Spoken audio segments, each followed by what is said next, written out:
Making habits, breaking habits, why we do things, why we don't, and how to make any change stick. By Jeremy Dean. Narrated by Sean Pratt. Part 1. Anatomy of a Habit.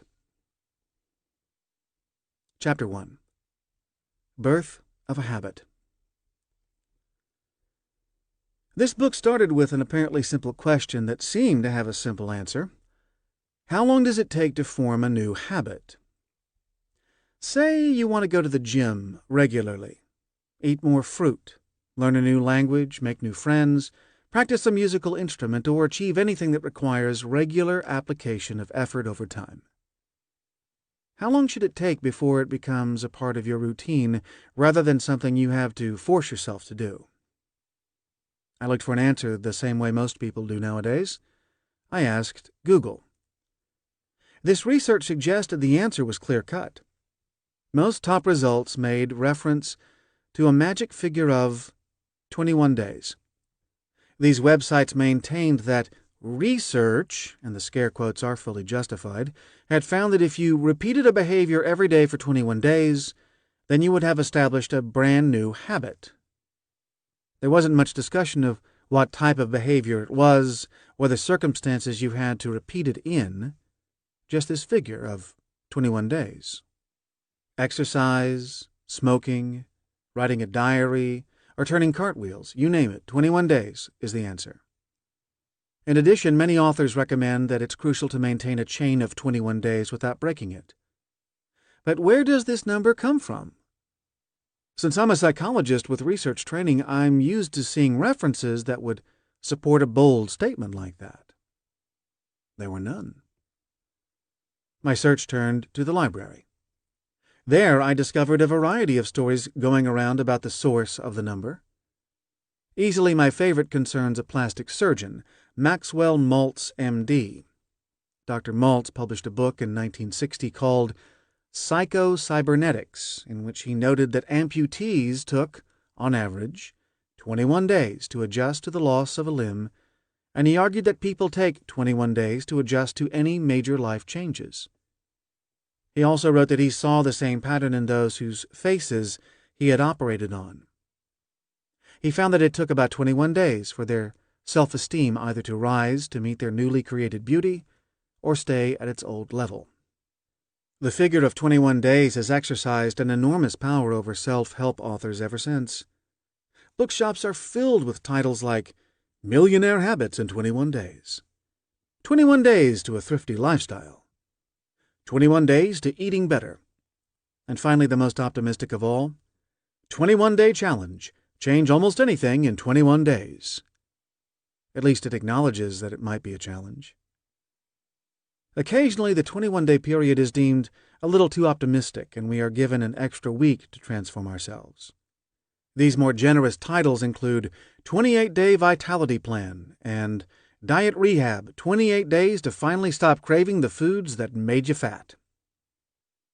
Whether 21 or 28 days, it's clear that what we eat, how we spend money, or indeed anything else we do, has little in common with losing a leg or having plastic surgery. To take Dr. Maltz's observations of his patients and generalize them to almost all human behavior is optimistic at best. It's even more optimistic when you consider the variety amongst habits. Driving to work, avoiding the cracks in the pavement, thinking about sports, walking the dog, eating a salad, booking a flight to China. They could all be habits, and yet they involve such different areas of our lives. But to be fair, Maltz didn't invent the 21-day time frame. There are all sorts of origin stories explaining its whereabouts, most of them standing on science-free ground. Thanks to recent research, though, we now have some idea of how long common habits really take to form. In a study carried out at University College London, 96 participants were asked to choose an everyday behavior that they wanted to turn into a habit. They all chose something they didn't already do that could be repeated every day. Many were health-related. People chose things like eating a piece of fruit with lunch and running for 15 minutes after dinner. Each of the 84 days of the study, they logged into a website and reported whether or not they'd carried out the behavior, as well as how automatic the behavior had felt. As we'll soon see, acting without thinking, or automaticity, is a central component of a habit. So, here's the big question. How long did it take to form a habit? The simple answer is that on average, across the participants who provided enough data, it took 66 days until a habit was formed. And contrary to what's commonly believed, missing a day or two doesn't much affect habit formation. The complicated answer is more interesting, though. Otherwise, this would be a short book. As you might imagine, there was considerable variation in how long habits took to form depending on what people tried to do. People who resolved to drink a glass of water after breakfast were up to maximum automaticity after 20 days, while those trying to eat a piece of fruit with lunch took at least twice as long to turn it into a habit. The exercise habit proved most tricky, with 50 sit-ups after morning coffee still not a habit after 84 days for one participant. Walking for 10 minutes after breakfast, though, was turned into a habit after 50 days for another participant. In the graph they made from the study, it was found that there was a curved relationship between repeating a habit and automaticity.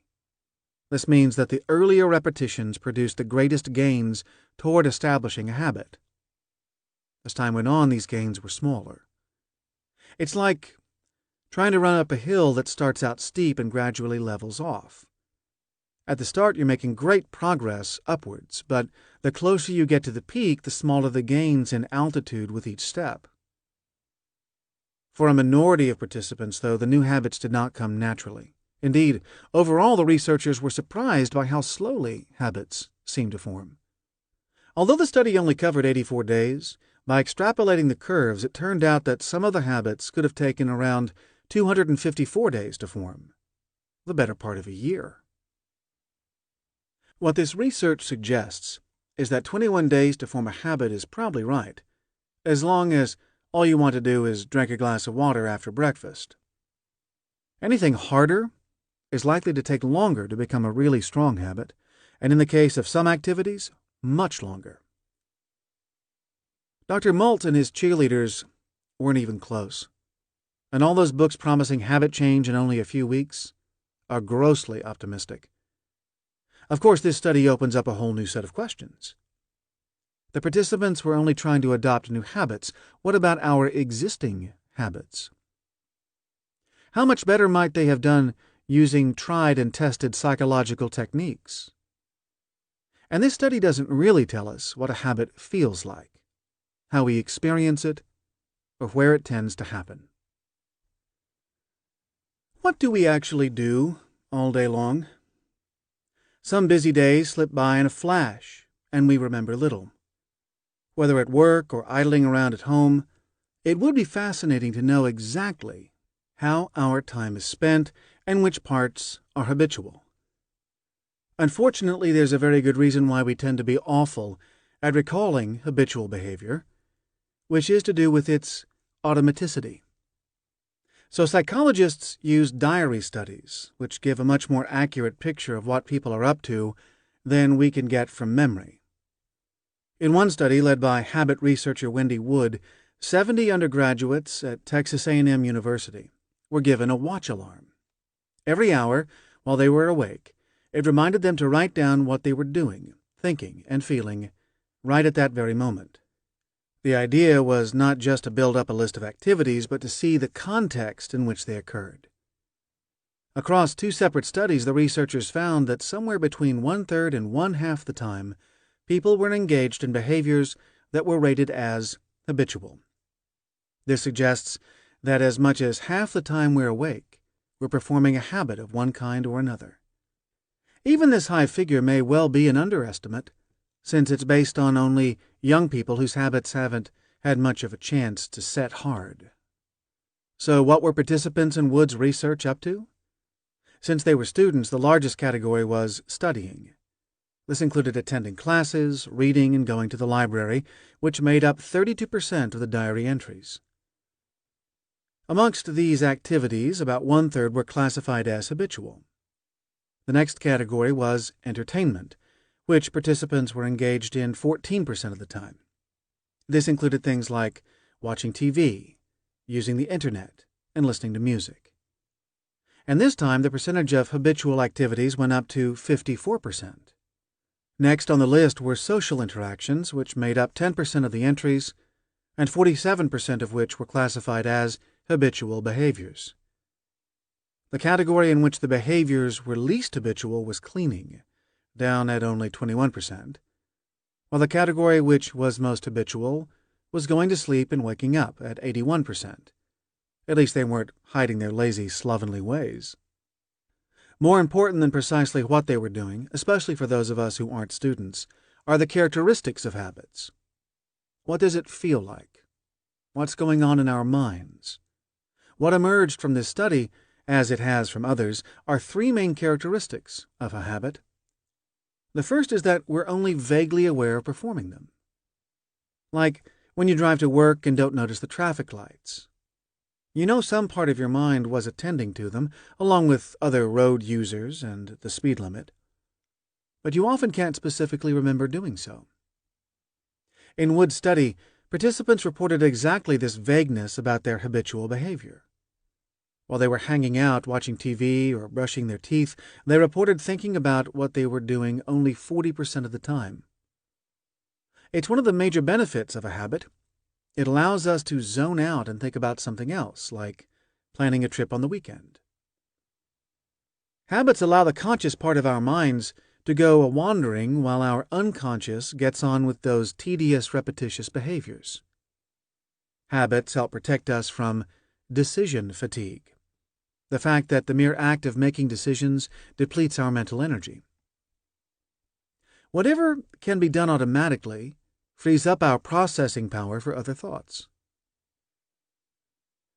A habit doesn't just fly under the radar cognitively, it also does so emotionally. And this is the second characteristic that emerged. The act of performing a habit is curiously emotionless. The reason is that habits, through their repetition, lose their emotional flavor. Like anything in life, as we become habituated, our emotional response lessens. The emotion researcher Nico Frida classifies this as one of the laws of emotion, and it applies to both pleasure and pain. Activities we once considered painful, like getting up early to go to work, become less so with repetition.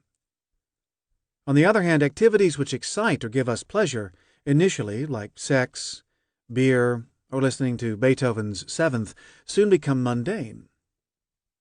Of course, we fight against the leaking away of pleasure, sometimes with success, by seeking variety. This is why some people feel they have to keep pushing the boundaries of experience just to get the same high. None of this means we don't feel emotion while performing a habit. It's just that the feelings we experience usually have less to do with the habit and more to do with where our minds have wandered off. Wood's research found this exact pattern in participants' reports of their emotional experience. Compared with non-habitual behaviors, when people were performing habits, their emotions tended not to change. In addition, the emotions that people did experience were less likely to be related to what they were doing than when their activities were non-habitual. The fact that habitual behavior doesn't stir up strong emotions is one of its advantages. Participants in this study felt more in control and less stressed while performing habits than they did enacting non-habitual behaviors. The moment that participants switched to non-habitual behaviors, their stress level increased. The third important characteristic of a habit is so obvious that we often don't notice it. Perhaps this is partly a result of the automatic nature of habits. Take some typical daily routines.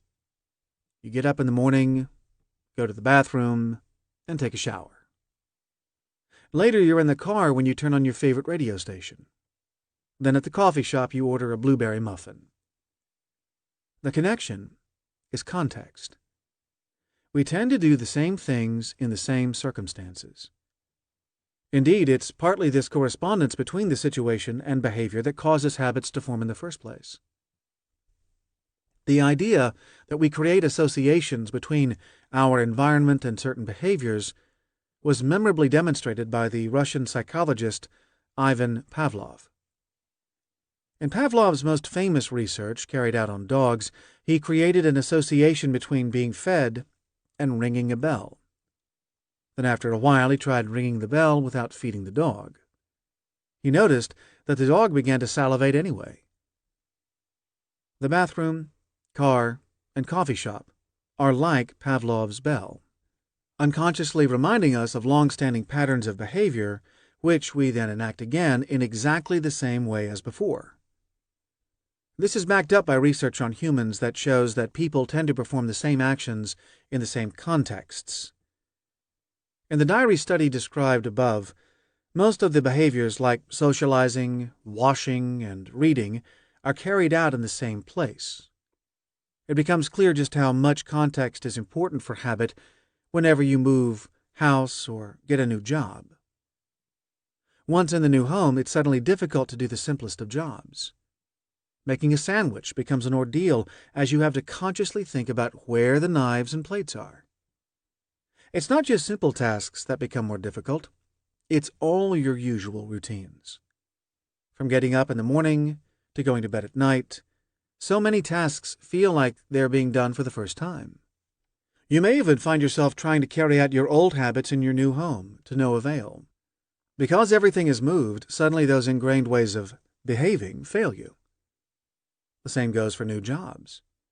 Where once you glided around the workplace on autopilot from one task to the next, in the new job you feel like a fish out of water.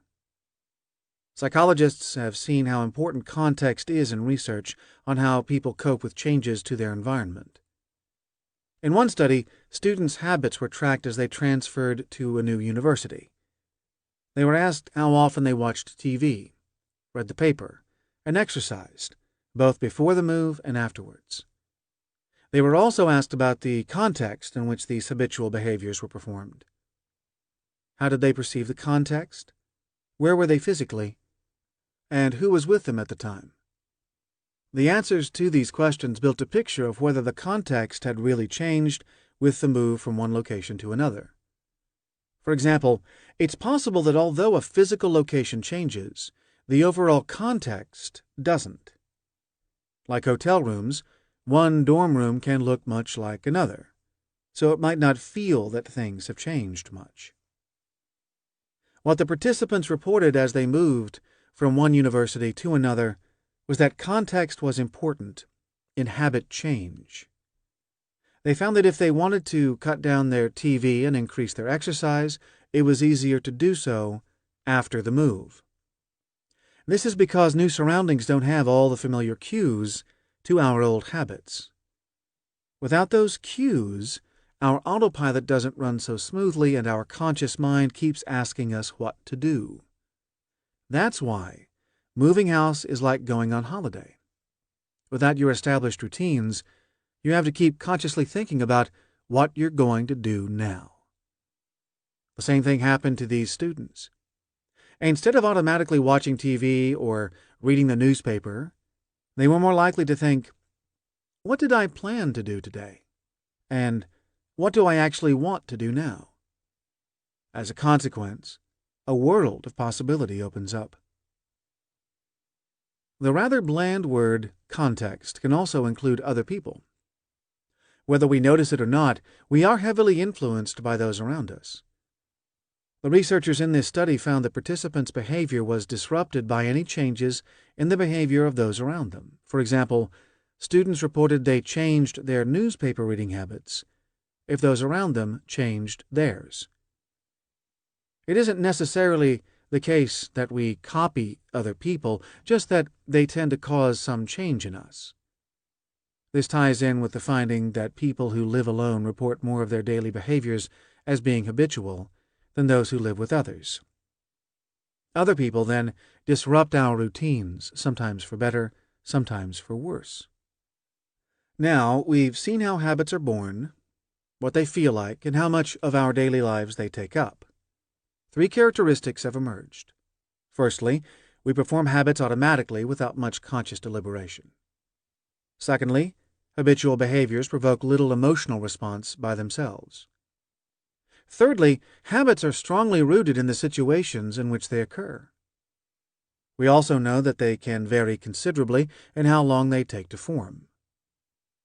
But how much control do we have over our habits? If we want to make a change, how easy will it be?